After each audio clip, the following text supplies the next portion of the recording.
From Beyond Marketing, it's the 20-Minute Call, a podcast about the dreamers, boundary pushers, rebels, and champions of the skydiving industry.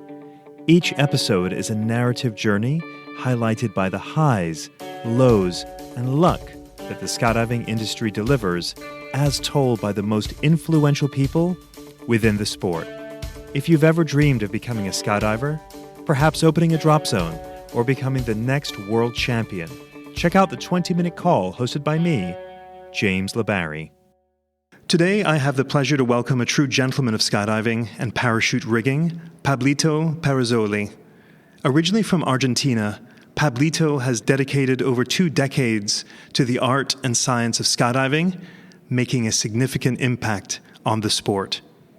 His journey into skydiving began during a high school exchange program in New Zealand, where he took home economics and learned sewing, a skill that would later prove invaluable in his career. Over the years, he has accumulated more than 6,400 skydives and holds multiple instructor ratings, including Tandem Instructor Examiner, AFF Instructor, Static Line Instructor, and IAD Instructor. As a master parachute rigger, he has completed over 6,700 reserve repacks, or rather 6,748 as of yesterday, reinforcing his reputation for precision and excellence. Pablito has held key positions throughout his career, including serving as the Rigging Loft Manager at UPT for a decade and managing the Rigging Loft at Skydive Dubai for 3 years. Currently, he plays a vital role at Complete Parachute Solutions, or CPS, where his expertise continues to support the advancement of parachute technology and safety. With a deep commitment to the sport and an uncompromising dedication to safety, Pablito has built a reputation as one of the most respected riggers and mentors in the industry, and that is without any hyperbole. I'm excited to welcome Pablito Perazzoli to the 20-Minute Call podcast. Welcome, my friend. Hey, how you doing, James? How's everything? It's great.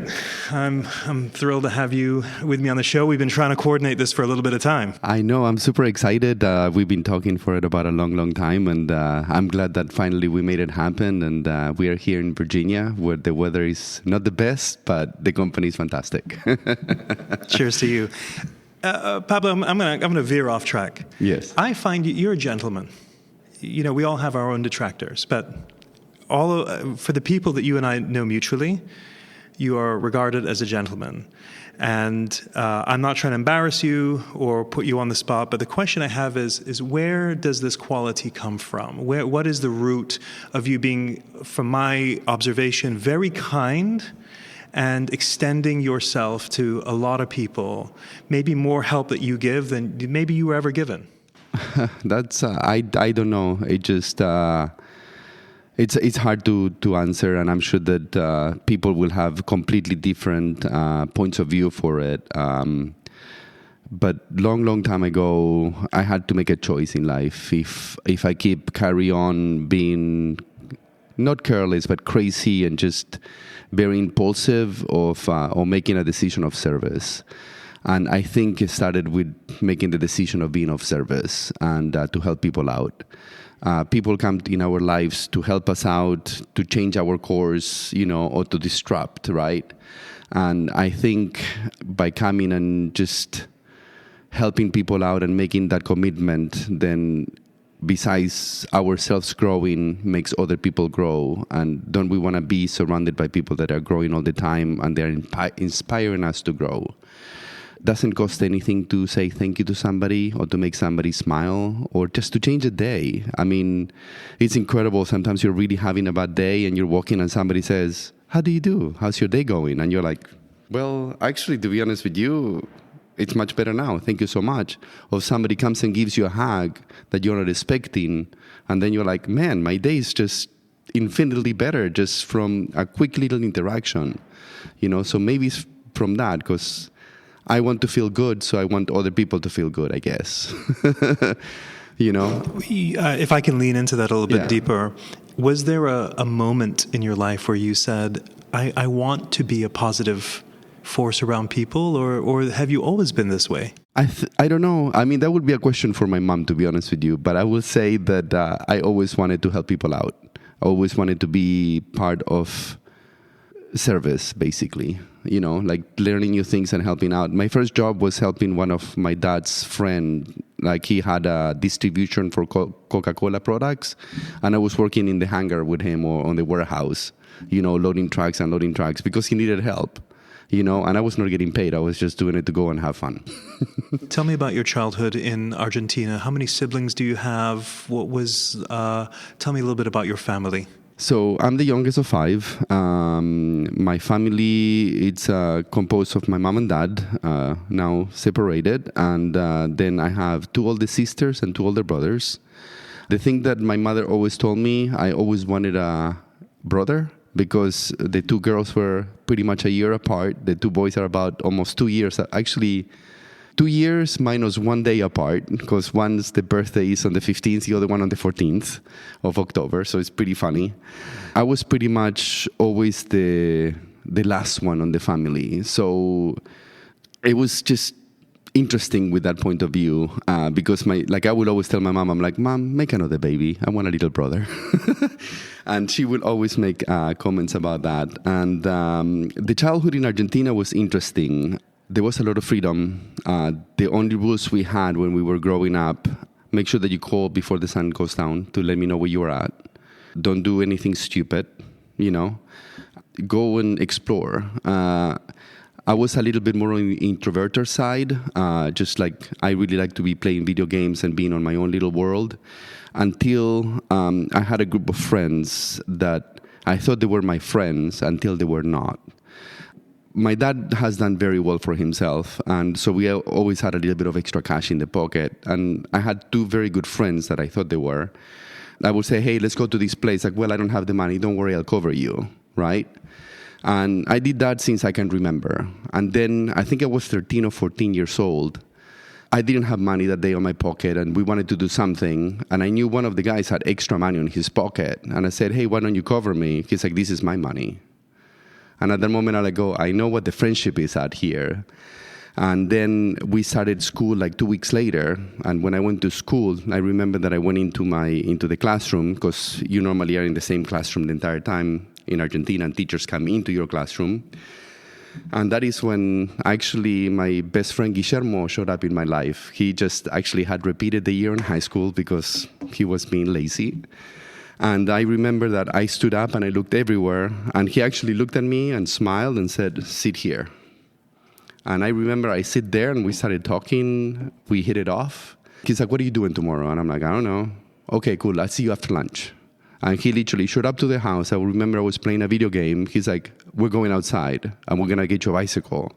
And we started going cycling everywhere. Like one day we went on a bike ride and we got lost.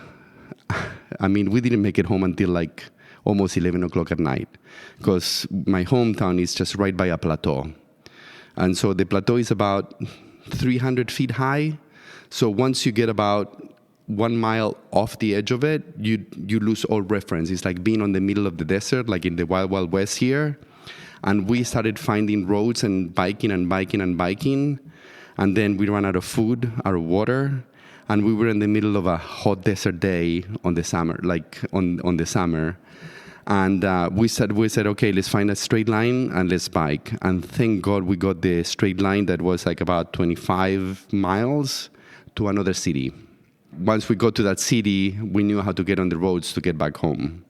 If we would have taken the other road, we would have driven 50 miles to another river, to another, like, literally north, away from civilization. So we got super lucky that we drove that way.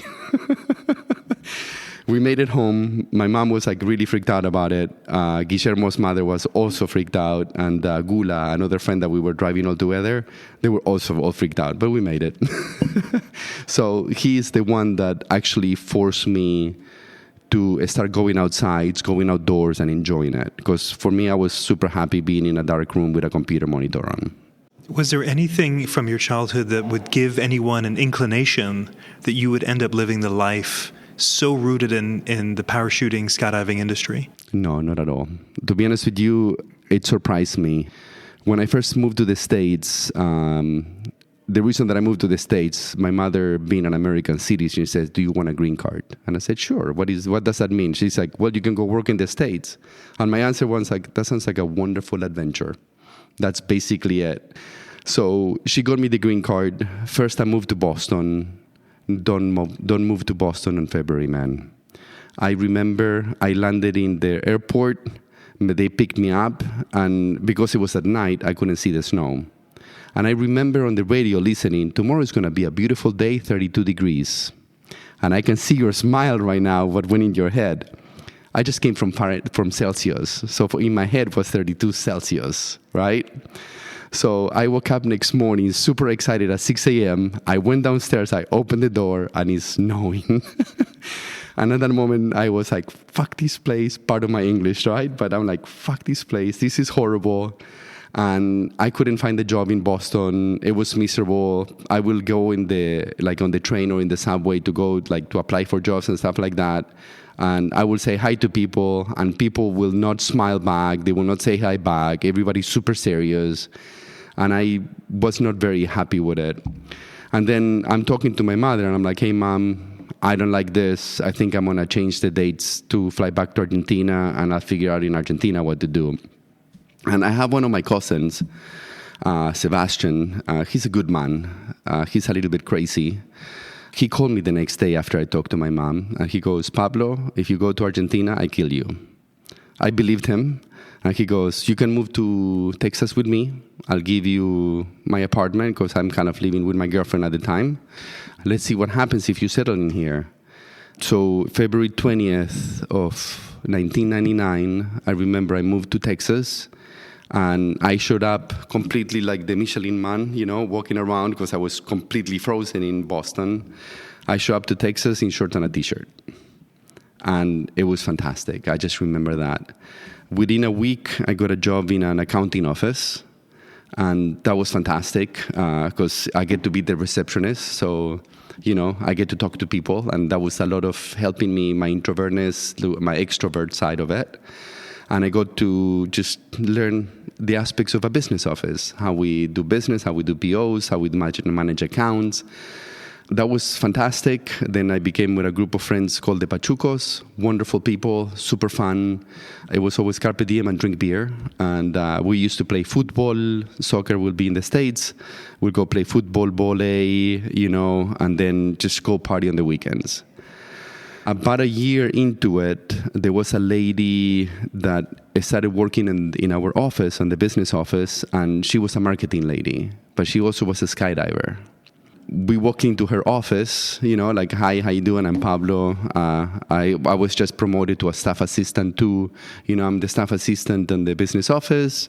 Welcome to the office, And I looked at the skydiving picture, the 100-way that says success with the green, yellow, red, and blue, I believe they were the colors.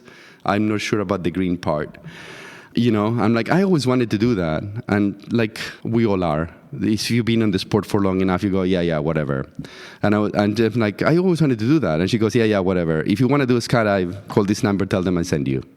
I looked at the phone number. I'm like, cool, thanks. I literally walked to my office, called, arranged my first skydive, and then I went back to her office and I'm like, by the way, my first skydive is this coming weekend. And she goes, so you did what? You told me what to do, and Kay and John, wonderful people. They're like, cool, we're going to drive with you. We're going to take you to the drop zone. And we drove through 2 different drop zones to get to this drop zone in Texas. And I'm going to introduce you to the people, and we're going to go and have a good time. And she goes, besides just doing a tandem, you should do tandem progression. So in that way, if you really like it, you're spending the same amount of money for the first jump, and then you already have your class of instruction done. And I was like, that sounds good. So I called them. I changed my booking from a tandem to the AFP program will be now. And I remember Ron Mills was my instructor. And we did the whole class. I did the first jump. I fell in love with it. And then I really wanted to do a second jump. I put it on my dad's credit card, I remember. I went to Manifest, say, hi, I want to do one more jump. And they said, Manifest is full. We're done for the day. And I was like, bummer. And then I remember I come out of the office and Kay's like, what's wrong? And I'm like, well, I cannot do another jump. And I don't know what she did, but she went talk to them, and they ended up doing an extra load that ended up being a double sunset load. We got extra altitude. I got to see some ladies, nice boobies, because I was sitting literally. There was the King Air that it was for the movie Breakpoint, right? So I'm sitting. My instructor Ron is behind me. The pilot is here, and I'm sitting right in front of it. So anything that the pilot can see, I can see. And the girl was sitting like, I think 2 people or 3 people in front of me, and they were all screaming like, more altitude, more altitude. And the pilot is like, you know what you need to do. And I just remember that this girl stood up and just completely flashed him, and I'm like, I think I found the place where I belong. Like, people are carefree, they're enjoying themselves, they're having a good time. And that, for me, I think was the most important part of it. Which drop zone was that? Skydive USA in Wharton, Texas. It used to belong to Chuck Akers, but then he sold it to Skydive Houston. If you're a DZO or DZM listening to this podcast and you're not using Burble, I've got a question. Why not? If the reason is price, what's the cost of your time? Other booking and manifest softwares are a one-size-fits-all. Burble was built from the ground up by a DZO for DZOs to maximize efficiency. Now, isn't that nice?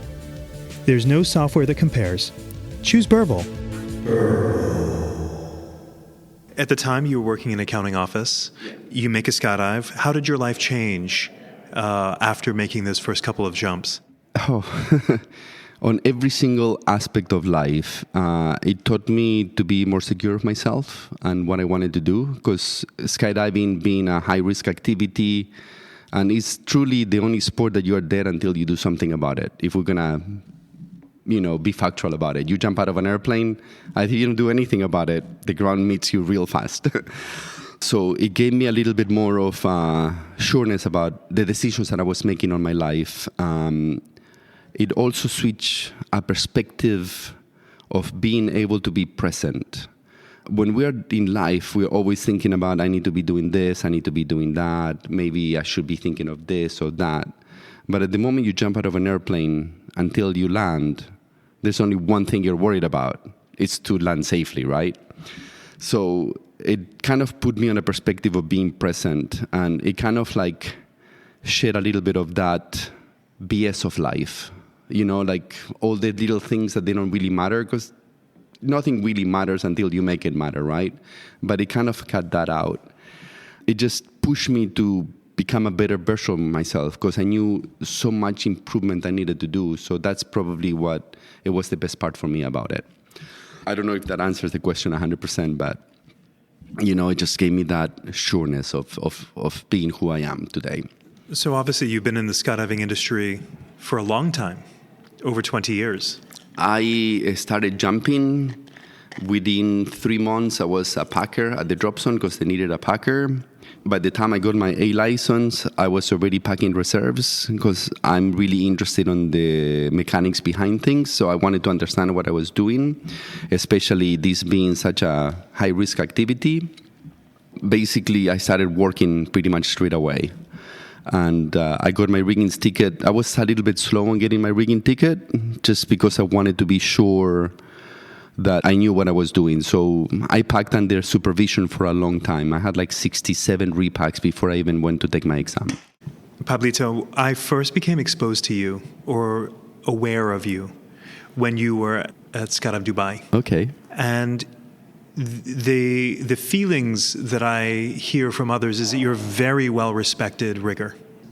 The question I have is, what about you makes you different about rigging that commands so much respect from your peers who know the difference between a good rigger and a great rigger? There's lots of riggers out there, but you are well respected. You are respected enough to certainly work at some of the most prestigious businesses in the skydiving world. So if you can, share with me what makes you such a great rigger versus anybody else. I'm going to be honest with you. I don't see myself as a great rigger. Let's start with that. I am good at certain things. I'm okay at other things. And I'm not so very good at other things. Let's be honest. I like to get things done properly the first time. I had made mistakes. I truly have a philosophy in life that says there's two types of riggers. Riggers that make mistakes and own them, and riggers that make mistakes and lie about them. I like to be the first type of rigger. So I always try to make sure that every project that I do it properly, it looks clean, and is professionally done. If I don't know something, for sure I'm going to call somebody that knows. Within the industry, I am blessed to have the phone numbers to the people that design 90% of the skydiving equipment in the industry. And that is just lack of being at the right place at the right time every single time. And I'm never afraid of asking for help. If I don't know something, hey, I don't know something, let me find out about it, let me see how I can fix this. So that's, I think, probably what it gives, that relevant impression about being a great rigger. But I'm just doing what is the right thing, I don't like to cut corners. There's corners that you can cut, and there's corners you can't. The ones that I can cut, I'm a lazy rigger, so of course I'm going to cut them. But the ones that they cannot be cut, I will never cut those. Does there ever come a time in your profession where you don't feel stress? Like, you have to be perfect in your line of work, especially when it comes to packing reserves. And correct me if I'm overstating that, because perfection is an impossible standard. As you said, perfection is impossible. We know that you cannot be perfect, but you can be as close as perfect every single time. And if you keep striving to do the best result that you can with every single thing that you do, and you avoid making the same mistake again, then that will put you in a good route to be proficient and good at what you do. Another thing is being proficient. You need to be doing this all the time. I'm blessed that I'm in a geographical location for skydiving. I have a background that allows me to do the repairs and the repacks and everything often, every day pretty much. And that maintains and keeps you proficient in doing the craft. I notice that if I don't pack for 2 weeks, my fingers and my brain don't talk to each other very well. So I need to get my brain to go somewhere else so my fingers do what they know how to do. I'm often, when I speak with my guests, particularly those that are on the world champion type level, Kirk Werner, Craig Girard, I'm often curious about flow state, where you are not thinking, you are completely doing. Is there such a thing for rigging where you get into a flow state where everything it comes naturally and you are in total control but completely calm? Yes, 100%. When you're doing repacks, actually, it is a combination of muscle memory and following a routine. And every routine, it has to be always the same routine. If something changes, you need to go back to it. So it's very important to make sure that you do the steps properly each time. And if the steps are not working, you need to figure out a way to change them or manipulate them in a way that it makes it visible and actually makes it easier to do them. I don't know if I'm making sense with this. But yeah, there's that flow. Like, I can tell you that if I have the right background noise and the temperature on the room is properly, I flow through the repack cycle pretty quick. Like, people would be like, that is too fast. And it's no, as you said, I've done over 6,700 repacks. So I think I have the muscle memory for it. So it's just going to the steps. And if somebody walks into the room for whatever reason, I have stopping points that I've created. So in that way, once I get to the stopping point, I can be like, okay, what do you need me to do? Because at the moment I look into it, I know exactly where I was and I know how to continue. Another thing also that helps is to be present on the actions that you are doing. One of the beautiful things that I miss about being a main packer, you are in a world of chaos, in a sea of nylon, people talking and complaining and having a good time, but you're the one working. So for that, you need to be able to focus on the steps, but at the same time, you need to be aware of your surroundings because somebody always going to trip on your lines. I don't want to lean in. I want to have even empathy for the responsibility of being a rigger, because if you make mistakes, it's possible that someone could lose their life. Sometimes, Pablito, when I am sleeping, I have a recurring dream that's ridiculous. And that dream is that when I'm in college, and I was a French major in college and business, but I have this recurring dream that I kept missing all my French classes. And then when I finally make it to class, I understand that in 2 days is the final exam, and I'm completely unprepared. And in this dream, I am feeling so much anxiety because I know that, like, how is it possible that I missed all these classes? And how is it that I'm going to fail and not be prepared? So now, what in the world did I just say have anything to do with you is this. I read or learned that you once thought that you were missing a clamp. Oh, that clamp. Oh, my God. And this clamp caused you to lose sleep, 6 months, the longest 6 months of my life. When I used to work at UPT, we used to do all the repairs during the day. On a repair, it's easier to stop, right? And for people to call you on the phone, because basically you're sewing and sewing, and so it just makes it a little bit easier. And then we used to do the repacks at night. And this was when the UPT loft was separated from UPT, that it was on where Performance Designs is now, on that plaza that is where CPS is too. This truck driver showed up around, I think it was like 9 o'clock, 10 o'clock at night. It was a night that I finished work and I was already working on my 4th repack. And he comes in just right as I'm getting ready to leave. And he goes, "You Pablito?" And I go, "Yeah." "I heard that you do repacks." And I go, "Yeah, I'm getting ready to go home." It's like, "Dude, I'm a truck driver. I just stopped here. Can you hook me up?" And I was like, "Sure." And I used to put clamps to secure the reserve risers on the yoke, right? To make sure that when you're finished the pack job, they are not moved. And I remember I finished the repack and I'm looking for my clamps and one is missing. And I'm like, what the hell is this clamp? And I'm looking everywhere. Okay, I just packed 5 reserves. Let me start with the one that I just finished. So I kind of like pop the reserve on him and literally feel every single part of that free bag. My clamp is not in here. Okay, cool. Close the reserve. I open his main. The clamp is not in the main. Close it. I'm like, I give him the rig and I go, bye-bye. He pays me. And then I'm looking at the other 4 rigs and I go, 3 of them need to ship tomorrow. So I guess I'm going to be working all night. And I opened those 4 repacks, no clamp. I went to bed. 3 o'clock in the morning, I think it was, or something like that. I woke up next morning, looked for the clamp, couldn't find it. And that was the last time I used clamps in my life because of that. And for 6 months, every single day, I'm waiting for the phone call, right? Because one didn't happen. So from now on, in 6 months, that clamp needs to show up. So I literally was just having sweats, not happy, like doubting my rigging skills, because it literally is like it plants a seed on the back of your brain and it just keeps hunting you every single day. So 6 months happened, nothing happened. I'm like, okay, cool. The likelihood of getting a call about this is very slim. So thank God. And then UPT says, we're doing an expansion. Bill Booth is happy. We're going to bring the Rigging Loft back there.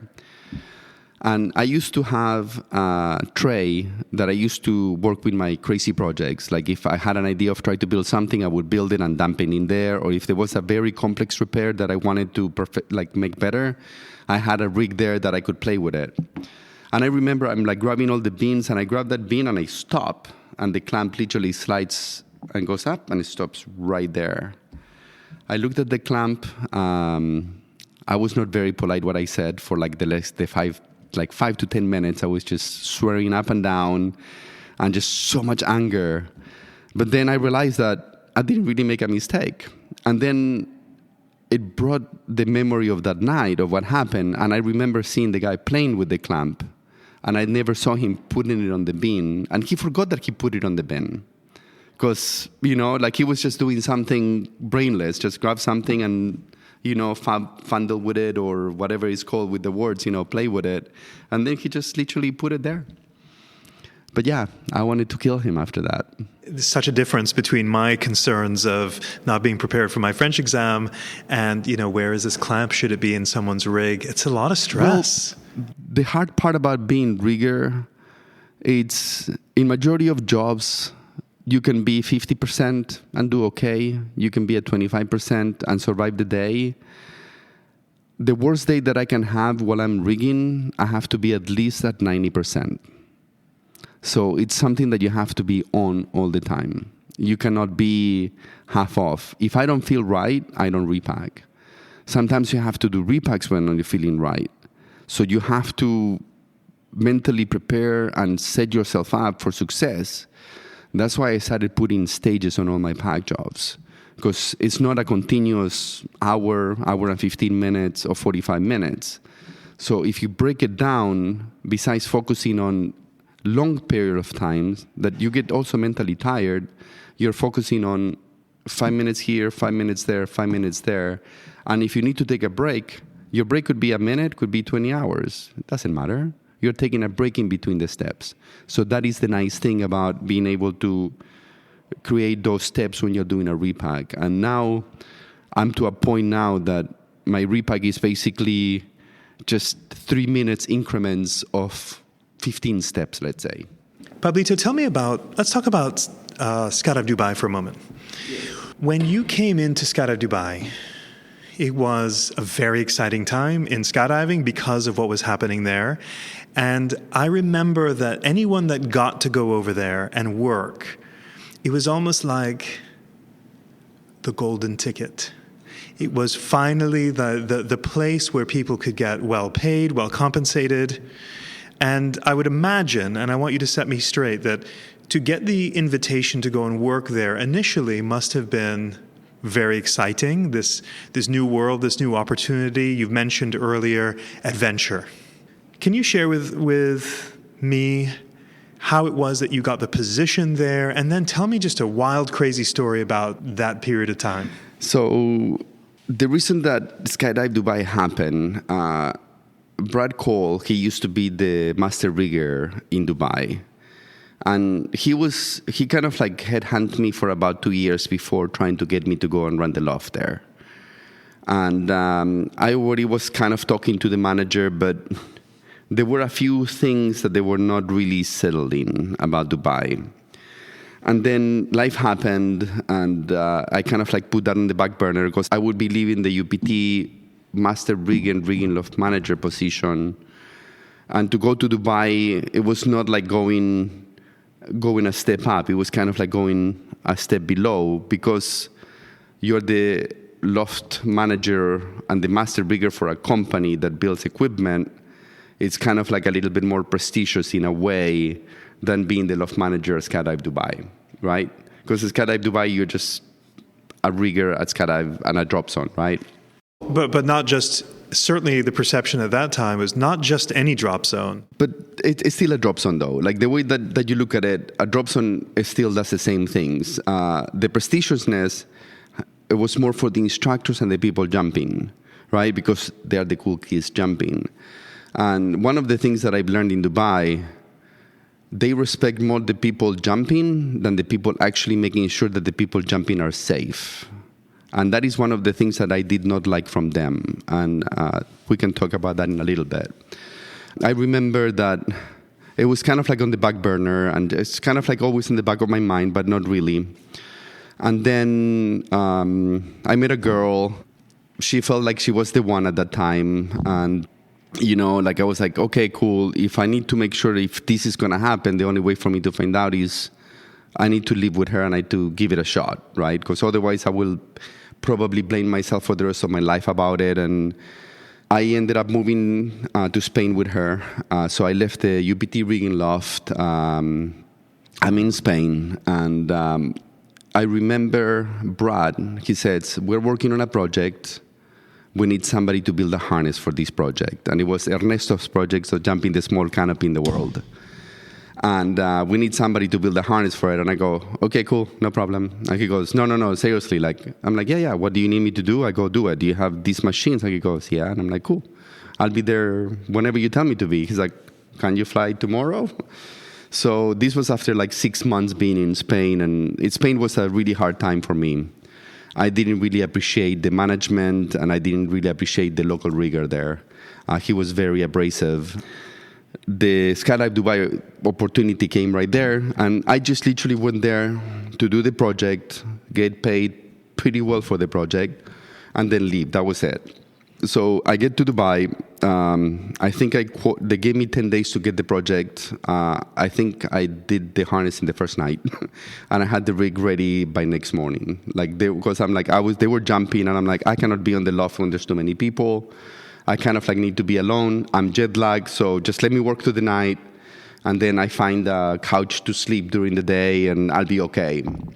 And I finish everything, and they came in next morning, and I'm like, there's the rig, by the way. And they're like, what?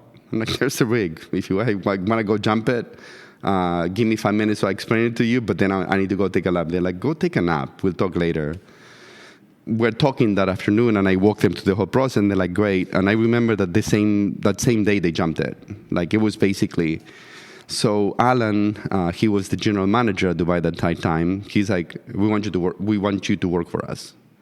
And I was like, well, I don't know, I need to talk to Sharka at that time, and if Sharka says yes, then we move to Dubai. But it's all up to her because, I want to make this work, right? What's the name? I called Sharka and I said, hey, they offered me a job. And she goes, okay, let's see, blah, blah, blah. And I remember I went back to Spain, and I was telling Sharka that management was not treating me well, right? Because when things are not being done properly, I tend to step up and talk and protect the people that they are not speaking for themselves, especially on safety. And the chief instructor they had, a crazy, crazy man that he shouldn't be even close to a drop zone for many, many reasons. And I remember they were having a meeting and that they were talking about safety. And I just stood up and I'm like, you are nobody to talk about safety. You almost killed yourself with a tandem rig. And he goes, no, that was a test jump. And I go, even worse. If you didn't follow procedure with that, it's very simple. You guys have parachute de France and you have Sigmas. If you start jumping parachute de France in the morning, jump parachute de France all day. Don't touch the Sigmas. If you start jumping Sigmas in the morning, jump Sigmas all day. Don't jump parachute de France. Well, why? They're two different EPs. The emergency procedures are different. Your brain will not switch which rig you're jumping. But now if you know from the morning, you'll be aware of what you're jumping all day. And they didn't like that. He's like, you don't like me. You think that I'm like, I'm just talking for my friends. They need to be safe, make the decision. The manager at that time, I remember, I come out of the meeting, everything, I'm in a corner. And it was kind of like a corner of the building. And he stops me right before I get to the corner, and he starts screaming at me. And he's just like, you're being disrespectful, you're not following procedures. And I'm like, what are you talking about? I'm the one trying to keep you safe, you idiot. And Sharka happened to just literally be coming out, and she stood up, and she heard the entire conversation, right? And I just remember, I was so angry, I was so upset. And I'm like, I don't know what's wrong with these people, because they were not looking at it from my point of view, right? I'm trying to understand the point of view, but it made no sense. Why do you want to mix different equipments? Why do you want to put yourself in a situation that it requires actually more mental capacity? You're not doing favors for you or for yourself or for anybody else. So she hears all that, and then literally she goes, we're moving to Dubai. Fuck this place. And I was like, oh shit. So I called Dubai, and they said, okay, let's do it. And I remember I got there. I was pretty cool because if you're a staff, you get to jump whenever you want. They used to give you free lunch. They used to give you all these little perks that you had being at the beginning. And that was amazing. And that was for about a year and a half. And then they had some internal problems that I should not speak about. And whatever problems they had, but they started taking all the little perks that made Skydive Dubai great. Did they pay good? They paid okay. They paid the equivalent if you're busy and you do 1,000 jumps a year. Basically, that's what the equivalent they paid. The nice thing with it, they gave you a stipend for your house, a stipend for your car. So they had these little things that you wouldn't get in a normal drop zone. So in a theory, they're paying you more, but for what you actually get to take home is about the same amount of money, and it had health insurance, but the health insurance was not great. I remember I cut myself and I had to pay out of pocket, like here in the States. So it felt very similar to that. But it was a lot of fun. I mean, I got to jump with amazing skydivers from all over the world. I was able to hang out with Vince and Fred. That was fantastic. They would show up to the loft. Pablo, we have this idea. What do you think? And I'm like, let's work on it. And then all the crazy stunts that the PD factory team will be doing, or the guys from Al Maktoum team, we have this crazy idea. What do you think? So I got to be part of very cool projects. I got to do some flag jumps, learn how to make bags for flags, how to make all this crazy cool equipment. And it was the part that it made my imagination grow on the design side of things, So that was the cool part. But to be honest with you, at that stage, they were cutting money from every single angle, and they didn't really care about safety. I remember they had to pay 3 invoices that I asked them to pay in January, and they didn't pay them until October that year. So UPT, PD, Paragear, they didn't want to deal with them anymore because they were not paying their bills. And the part that they could never understand, they will brag about money all the time. What we pay you a year, we did a dinner last night. And it's like, why are you being so disrespectful to us? I am here making sure that the people that they're going to be jumping on Shake's drop zone are safe. And you're treating me that way? What's wrong with you? You should be saying thank you to us. We're willing to teach your people how to do this safely so they can take the celebrities or whoever comes for Shake. We're keeping your people safe, and you're treating us like that. The 3 invoices, it was the equivalent of 1 day of revenue. If you're a fan of the 20-Minute Call, I'd like to invite you to be a member of a budding community with me on Patreon. By becoming a patron of the show, you can join me behind the scenes to discuss options for future guests and gain access to some show swag. It's pretty sweet. Details on how to become a patron can be found in the show notes. Okay, back to the show. Pablito, from a distance, is you're principled. Yes, you are nice. You are, as I said in the beginning, a gentleman. But I have observed you don't suffer fools gladly. Yeah. You will not be disrespected, or you will stand up for people who are being disrespected. But it takes courage to do that, to stand up for oneself, to stand up for others.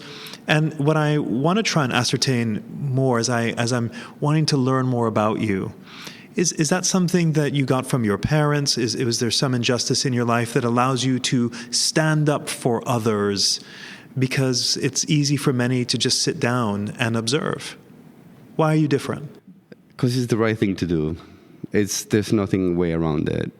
At the beginning, it was hard for me to stand up. I mean, I observed one of my friends almost dying once. I didn't know I was observing it because I literally went in shock. I just remember watching him, and he asked me, when he came out of his episode, he asked me, why didn't you do anything? And I was like, I didn't know what to do, man. I froze. I just saw you going through the spasms, and I've seen you going through them before, but I didn't expect them to be 2 minutes. And he goes, I'm just amazed that you actually just observed, but you were quiet, you were prepared. And I go, what should I do in the future? He goes, if you see this is the steps that you need to take care, or you need to call 911. And I was like, perfect. Now I know. So the second time it happened, I was there. But I didn't know that. I also respect people that stand up. I love my wife, Kelsey. She's incredible. She stands up for the weak man, and I admire that from her. Maybe I take that some from that. My mother is also a strong woman. I respect a strong woman that stand up for people, and I think I try to be like them in a way.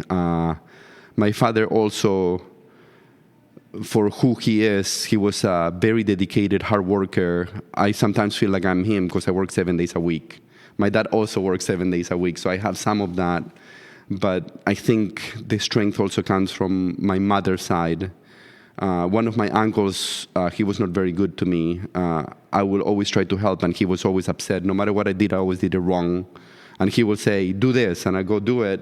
But he will never give me, you need to do this, 1, 2, and 3. He will just say, go do this. So I'll make it 4, 3, 2, 1, I don't know. You're asking somebody without directions to do something, they will do it to what they think is correct. And my mother always stood up to protect me from him. So that was probably where I got that from my mother's side on it, Pablito, if I gave you $10 million tomorrow and I said, live the life you want to live, what does that life look like? To be honest with you, I would probably keep rigging. The only difference is I will do it a month at a time, and then the other month I'll be probably traveling with Kelsey somewhere, just hiking places or just staying home, spending time with her, to be honest with you. Like, I don't need too much, and if I had those $10 million, I'll invest it in a way that I will never have to work for the rest of my life, to be honest with you. When you have done something repeatedly, like pack a reserve, more 6,748 times, why are you not tired of it? What about it that fulfills you, if it does, if that's the right word? It keeps my friends safe. And that's it. I'm just helping my friends to be able to do what they love. Some of them are my friends, some of them are not, but I'm making people skydive safely. I remember reading an article when I was learning how to do camera flying. It was written by, I think it was Norman Kent. And he had several things. And he said, the last thing that you should ever worry about is your equipment. So make sure you know your equipment 100%. Because when you jump out of the airplane, and for you to get that perfect shot, and the click is part of the perfect shot. Most people think lining up and then click. No, the click is part of that. He goes, you're going to be thinking about your main pack job, you're going to be thinking about your reserve pack job, and you're going to be thinking about your harness. You need to be thinking about the click. And I remember reading that, and it always stuck up for me, I work on military sales now, on the CPS side of the skydiving world, right? On the military side of it. What those guys do, I personally don't want to do it. I don't want to go fly somewhere in the middle of the night to do whatever I need to do. But if I had to do that, what is the last thing that I want to be thinking about? Is my parachute going to open? Is my parachute safe enough for me to do the jump? Am I going to be okay when I'm skydiving? My job is to be thinking about from the moment I land until I get my mission done. So I always looked at it from the point of view, I don't want people to have to worry for the skydiving part of it and the equipment. I want them to worry for what routine they want to do or what mission they want to do or whatever they are planning to do. That is the main goal. So that's why I keep doing it. I observed that you created maybe a GoFundMe for Navy cadets. Yes. I came across that and I thought, what is the story there? Where is the passion to support this group come from? A good friend of mine, Ed. Ed, I have respect for this man. He's wonderful. The reason that I say he's wonderful is because there's very few people that they tell you they're going to do something and they do it. I'm sometimes fall on that one, like, I'll do that, and then I forget about it and whatever. But Ed, everything that Ed has said that he was going to do, he always did it. I don't know exactly how the story is, but I know that he was in front of one of the organizers for the Navy parachute team, and they were a group of people, and they said, we'll donate a rig for whatever it costs for the team. And then somebody's like, I'll donate one, I'll donate another. So it ended up being 5 rigs, right? The other 4 people vanished. But because Ed's commitment to follow his word and be a good man, he said, Pablo, I need to get 5 rigs because we promised these people 5 rigs, and we need to get 5 rigs. And if nobody helps me, I'm paying out of pocket. And 5 rigs with logos and custom everything, and it's not a cheap bill. So basically, I'm like, cool, let's create a GoFundMe. So I contact the Navy parachute team. I'm like, hey, dude, I'm trying to help you this out. Can we get your mailing list so we can get? It's like, no. The mailing list is for other things. We don't want to mix things up, and because we need the money for other things. And I'm like, okay, hey Ed, do you want me to do a GoFundMe? He goes like, yes, please. Let's try to recruit some money. And then I called PD and I said, hey, we're doing this project. I don't want to make any money on this. Nobody wants to make any money of this. We have somebody that is going to be buying the equipment to give to the Navy parachute team. So basically it's a donation, but we want you guys to charge whatever, but just give us the best dealer price you can give. PD goes, okay. So I called Sampath and I'm like, I know you've been talking with this team about these 5 rigs. Can you give me the best price? I'm just going to pass it like that. I don't think I could get in touch with, with AirTech, but I got in touch with Vigil because they had Vigils on them, and Vigil gave me the discount for them. And then because I created the GoFundMe and I put it on Facebook, an Army guy from, what is the school for the Navy? West Point. He was from West Point. He says, whatever the Navy, go Army or whatever.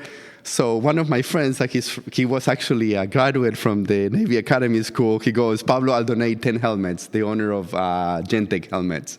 So he gets 10 helmets. And then Jens goes, from altitude, he goes, I need a helmet of those because I need to do some testing. And then he's like, can you get me one of them? And I'm like, if you give me altimeters, I get you a helmet. So I called, Tom? And I'm like, Tom, I need a helmet, so this guy will give me altimeters. No problem. So I was able to handle all these things on the back. And you know how much money the GoFundMe got? Do you want to guess? Come on, guess. $10,000. $350. I feel so bad for Ed because he actually forked all that money out, man. Respect for him. Like, seriously, I always liked Ed. He's fantastic. But the fact that he actually followed through with it all the way to the point, it was fantastic. For me, what was the coolest thing? He took care of me very well. And the Naval Parachute team did a very beautiful ceremony for these 5 rigs to Ed. And I was honored to be in a room not bigger than this one, where they have the parachute team has their office with all the rigs and all the staff. And I was sitting with several 2-star generals, with the Vice Admiral for the school, and all the team for the Vice Admiral. And it was such a humbling moment of my life, being surrounded by that much dedication for the craft, for what they do, because they believe that this is the greatest country in the world. It was just amazing. And I owed all that to Ed. What I did for me was nothing. I just made a few phone calls, I coordinated some people, and I assembled all the rigs for them. Ed is the one that was, thanks to his financial strength, he was able to make all this happen. Sitting there with my wife, it was just one of the coolest things ever, to be honest with you, just like being there with Kelsey, and I'm like, oh my God, this is such a cool thing. I just remember being like, I cannot believe I'm sitting here. They took us to the Chow Hall for the Naval Academy School. I don't know if you've ever seen it. They seat 4,000 people within 30 minutes, in and out. Eating there, it was like just incredible. I remember walking in there, looking around, and I'm like, this is crazy. And Kelsey goes like, my cafeteria was that little corner over there. And I'm like, this is massive. And she's like, yeah, this is incredible. It was just, we walked through the whole thing. They gave us a beautiful tour of the school. It was just such a beautiful, beautiful day. It was just amazing.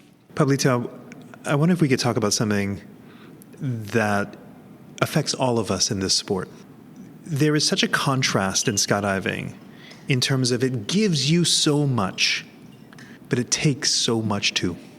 You know, we've all lost a lot of friends, and I have had guests on this program where we talk about how do you balance the push and pull, as I like to describe it, this push for, wow, we're living carefree, beautiful lives, and joining a very special community of people.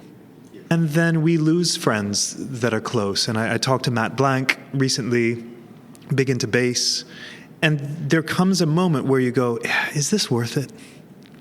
If you would share, how have you been able to manage that, being that you've been in the sport for such a long time, you've lost people that are close to you? Do you still think that it's worth it, and how do you manage it? That's a tough question, to be honest with you, and it's not an easy answer. I mean, where to start? I remember when I lost my grandmother, I was a young kid. I think I was 8 years old. And I still remember this to this day. And my mother told me this, because I remember I was crying. I was fine until I started crying. And then when I started crying, I remember it was desolate. I don't know what the English word it is, but it was just uncontrollable. It was just like... And my mom was able to put me down to kind of like a breather part of it. And she goes, Pablo, life is a train. And that train always keeps going. It will never stop. Sometimes you're in this carriage. You'll move to another carriage. You'll move to another carriage. That is family, friends, and whatever. That's going to be your life. Some people are going to come into the train. That is babies. And some people are going to leave. That's people dying. But always remember that the train carries on. And you just have to learn how to carry on. I lost a lot of friends. I just recently lost one. And it's hard. I just know how to be present when I need to be present. And it's not about feeling regrets for what you say to some people. If you're always present, and when you say a goodbye to any person that you meet in your life, and you say it meaning, at least you know your last words were the right words to say. Because it was like, I love you, goodbye, so nice to see you. I think that is one of the most important things we need to remember in life, like how to share each moment we're present with each other. Every single time I see you, James, I smile. You make me smile. Your smile is contagious. I feel grateful for you. I feel so much love for you because you're present every single time, and you always make the effort to be like, hey, Pablo, how you doing? How you feeling? You're not just going like, hey, how are you? You're actually taking a stop and looking at me in the eyes like you are right now, and you're just taking that second to say, are you okay? Do you need something? And if we keep doing that with each other, if I don't, let's say something happens and I don't get to see you tomorrow, that I wish it will not happen, right? But I know at least our last conversation was beautiful and we had a wonderful time together because we were once with each other. And that's what counts. I try to do that with my wife, with my family, with everybody, just to be present. Even if you're having a bad day, sometimes just stopping and asking somebody how they're doing, it will change your entire day. Because the only thing you needed to do is just be present for somebody for a second. What you just shared, Pablito, is I couldn't define it. And I want to be careful because I'm not wanting to be cliche or say nice, glittery things. But I don't know you well. Like we haven't spent much time, but you read people, you observe people, you watch people, you watch the way they move in the world. And I've observed you, like I say, from when you were at Skydive Dubai. Just there's something different about this guy. There's something different, and I can't put my finger on it. But what I have observed in the words that came to my brain as you were saying what you just said is there's an intentionality about you, Pablito. There is a depth where you call it being present, but you are seeing people. The best way I could describe it is I watch you see people. You are not just reading, like not just brainwaves, but you feel. I can feel you feeling, right? And that's what attracted me to want to sit down and have the conversation with you, because I appreciate the way that you move in the world. It feels intentional. It feels heartfelt, not brain felt, if that makes sense. And my curiosity has been why? Because it's an admirable trait. I want to be more like you. I feel the energy that I feel from you is always very positive. And I'm not trying to butter you up, Pablito, but we're talking real here. And you've just given me a sense of why are you so present and intentional. And it's a beautiful thing. We need to be here with each other, man. Like, I'm going to be honest with you. I'm Buddhist. Do I believe in a God? I don't know. Because if the God that everybody prays for is the God that we have right now, he sucks. I'm going to be honest with you. He sucks. Because he's not compassionate, he's anything. And if he always testing the good people, he's never testing the bad people. Why do we have all these horrible people around?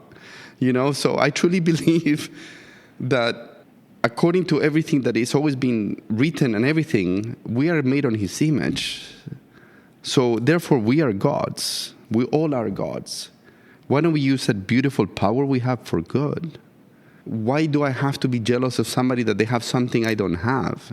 I can work for it. I can make my own way. I came to this country and my cousin said, Pablo, you can become whoever you want to become in the States. And I was like, what are you talking about? He's like, you will understand one day and you will say thanks to me. And I'm like, thank you, Sebastian. I have 3 jobs, right?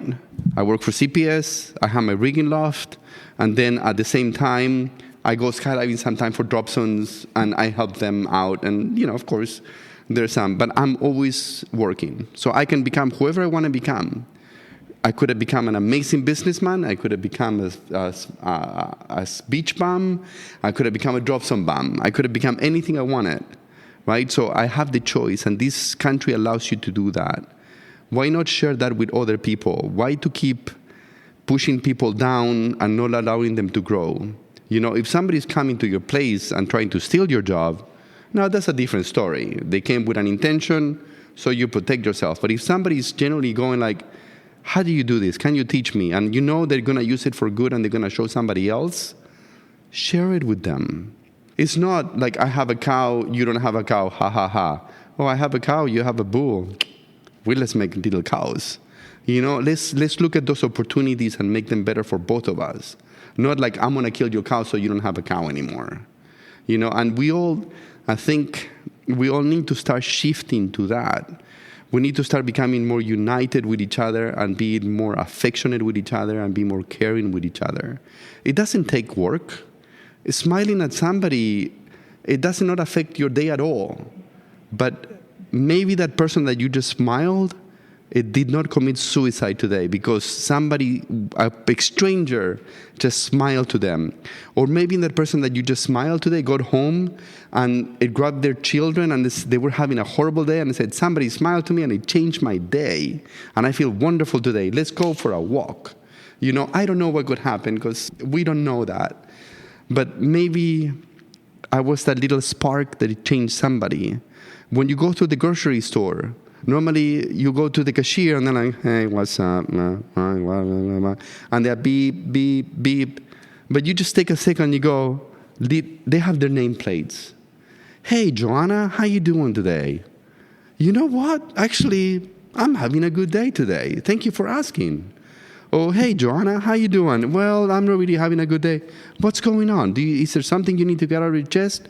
I'll give you my ear for a minute while you're doing the groceries right now. I didn't lose any time. I didn't waste anything. Actually, I just helped somebody to be better, to have a better day. And it was no cost to anybody. It was just a little bit of energy exchange that it made 2 people vibrate higher. That's it, right? We all talk about ascension and elevation and salvation. I truly believe we are in paradise right now. You can go to beautiful beaches, you can fly, you can skydive, you can do whatever sport you want. We've been flying. Humans been flying for over 100 years. Come on, man. How awesome is that? I want my flying cars now.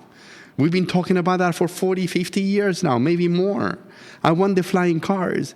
But we seem to stop any type of progress because somebody believes in something that I don't know if any of those books are true or not. They've been written and rewritten and lied and changed according to whatever people needed to at that moment.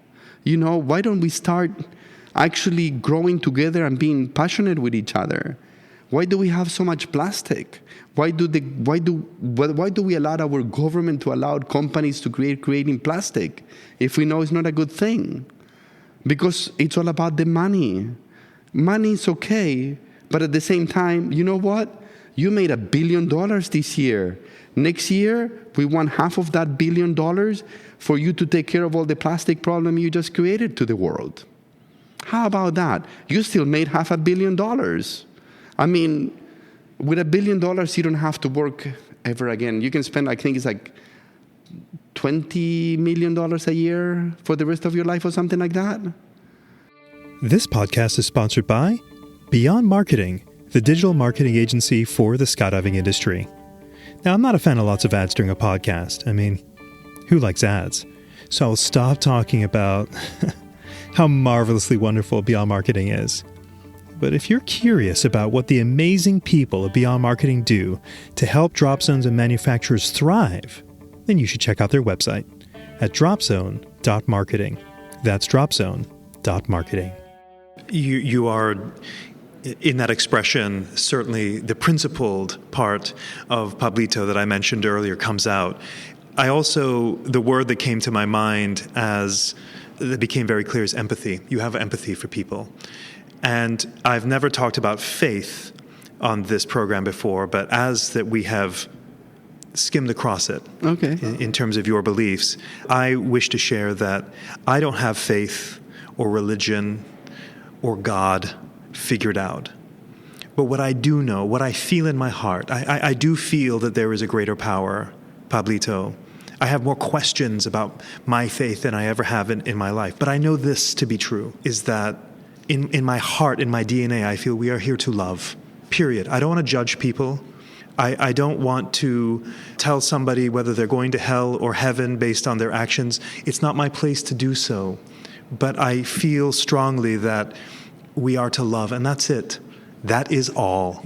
I couldn't agree with you more, James. This is fantastic. We have the vagus nerve. The vagus nerve is the one that makes you feel cozy, makes you feel nervous, makes you give all those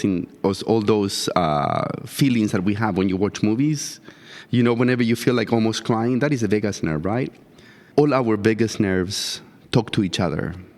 We all synchronize with each other. Whenever I think it's like 2 meters or 1.5 meters from each other, we get in each other's auras. And then the resonance of the auras, according to what they say, I don't know if it's true or not, they start talking to each other. And that's how you know if you like somebody or not, right? You get close to somebody and sometimes you feel that push and you feel it. You know, and if somebody tells you that you never feel that, they need to do a little bit more of inner thinking a little bit. But you feel that. And sometimes you walk close to somebody and you just literally want to get closer to them.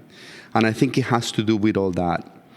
Being kind to each other, helping each other, being part of a community, I don't think there's not any more human thing about us than that. You know, like we used to be small little tribes of about 100 people. Of course, you're going to have the good person, the asshole, you know, the one that is always thinking about all the problems, the one that is calming the person with all the problems. And we have all those different personalities. But that is what makes, I think, the human adventure so powerful. But we're also connected to each other. One of the things that I think we need to start working more is to be connected and to be closer to other people and just to reach out. You know, sometimes we don't want to reach out for whatever reason, but I think if we all start just doing a little bit more, I think we're going to make this wonderful world that we have into even a better world. They always say, I don't know how to follow through with it, but I think if we just spend some more time taking care of each other, we will just be fine. And I think what you have said is right. It doesn't necessarily mean what is helping. Maybe even a better word is seeing, like the cashier who is beep, beep, beep into their existence and to be seen. Hi, how are you today? Tremendous. Let's pivot very quickly here, Pablito. One of my favorite questions to ask on this program is to ask my guests about a crossroads moment in their lives. And what I mean by that, in how I define it, is perhaps you may have met someone in your life, maybe coincidental or accidental, that you weren't looking to get anything, but just that chance meeting with someone forever propelled your life. Or it might be something where you said yes to something that had you not said yes to something that seemed so inconsequential at the time, that it's likely that the complete trajectory of your life would be completely different had you not met that person, or had you not said yes, or had you not said no. Do you have a moment that, had you not met that person or said yes or no, that it's likely that you and I are not sitting across from each other right now? I don't have one. I probably have about 20 of them. Guillermo will be the first one. Meeting him, he changed my perspective on life a lot. And then my exchange program in New Zealand, when I was 17, 18, Tony and Eileen, they taught me things that I never thought that they were possible. And it just because it's a different culture, you know. If you're always in the same room, you will never know what is going on in the next room. But then you go to the next room, now you know what's possible in your room, right? So that was another big change. Going to the States, my cousin, at the moment he made me go to Texas. That was another one. Then Texas, it was Kay for me to go do my first skydive. Like the way she did it, it was so casual that it felt natural. It didn't feel scary. It was like, let's go skydiving, right? After that, it was Skydive Houston buying Skydive USA. When I moved to Houston, that is where actually I was busy and learning how to be a good packer. And I discovered at that moment that being a good packer gives you more customers, more jumps, because you make more money. And then somebody told me about, you need to start saving your money because you're spending all your money on jumping. So have a plan. And I was like, okay, cool. And because that person taught me how to save a little bit of money, I was able to buy better equipment, better cameras, and I was able to become a video guy. And then Todd Spillers, actually, he's the one that bought Skydive USA, Skydive Aguiland. He actually opened Skydive Aguiland. And he says, I need a packer. And I said, I'll be your packer. I was making no money at all. But I was the packer at the drop zone, the rigger at the drop zone, and I was also the video guy at the drop zone. And then I became a tandem instructor at the drop zone at the same time. And that is where I meet Egon Sussman. Egon is the one that took me to Relative Workshop. He's the one that saw the power that I had. And he was such a nice man, and I dearly miss him so much. I know my last years with him were not as close because people's life changes. And he's the one that I remember I was standing with the drop zone owner, Todd, and we are having Aggies Over Texas event that it was a memory of a jump plane that went down with 5 people in it. And I remember we're standing there, and I needed to be standing at that moment because Egon goes, man, beautiful repacks. Who does the pack jobs here? And Todd, being Todd, goes, I do them. And I just remember looking at him, I'm like, Todd, what the fuck are you talking about? All those are my seals. And he goes, yeah, I taught him how to do that. He did teach me a few tricks. He literally, Egon, without even skipping a beat, he looks, we're standing like in a line, kind of, and he goes over to Tony, he goes, we need to talk, I need you at Relative Workshop. And he just, like that, offered me a job. And calling him pretty much every Tuesday from September 21st, 2003, until February 1st, 2004, when I actually got the job at Relative Workshop. And I went there just as senior rigger, and I will never knew that Rosie, 6 months later, was going to offer me the job to run the rigging loft. And then Rosie Sigmund, by actually giving me the doors to the rigging loft in a way, it was her, Mark Prokos, and Egon that pushed for me to take care of that because they saw the drive that I had for it. And then after that, it was Brad, actually Louis in a way. I mean, Kelsey, the last 5 years, I haven't been as comfortable with my own heart as I felt in the last 5 years by her support. But of course, all the credit actually should go to my mom and my dad. That is where they both taught me different things in life. It's the ones that they actually taught me how to look for opportunities, how to be kind, and how to have a good work ethic. My mom works all the time. My dad worked until he couldn't work anymore. Like for him, I think he's not doing very, very good at the moment. I wish he was doing better. But the man still goes and helps my cousin out to go to the banks and go run errands for my cousin, like I used to do as a kid to my dad and to my aunt. How cool is that, right? So, I mean, it all goes to there. And then in between there's been so many people that they all have done they don't have to be massive changes. Sometimes it's just a word, a hug, just going like, I believe in you, Pablo, you can do this. You know, when you're not believing yourself and you're right there at the door getting ready to go do a jump and you're like, I remember I had to do a test jump. I don't remember this gentleman's name. I wish I would. But I remember I'm at the drop zone and I'm pacing like crazy because I needed to go do a skyhook jump. We were testing some stuff and we needed to prove if this happened, if the person was going to leave or not. That day I still remember it like it was yesterday most of the time. But I remember I'm pacing back and forth, and I'm nervous. I'm looking at the equipment. I'm going through in my head through the repack that I did, the modifications that I did to the skyhook and everything, and just going back and forth. And this retired army guy comes to me and he goes, Pablo, I think you need my lucky coin. And he reaches into his pocket, takes his lucky coin, the one that I think he had in Vietnam or in one of the American adventures, right, in the world. He shakes my hand, gives me that coin, and he goes, you'll be okay. And I kid you not, I grab that coin, I put it on my pocket, I look at the equipment, I put it on, and within 2 seconds, they go, Pablo, you're not going to 5, you're going to 8 because there's 3 people jumping at 8, and you're the only one jumping at 5. And that saved my life. I jumped out, I punched my reserve, and I remember I look back and I see the reserve pilot chute just... I look at my altimeter, I'm like, I'm at 7.5, I'm okay. And then I'm falling and I'm looking, and then I look at my right side and I see the right riser cut away, and I'm like, oh, fuck, here we go. And now I'm at 6,000 feet and nothing still happened. The reserve pilot chute just doing this shit.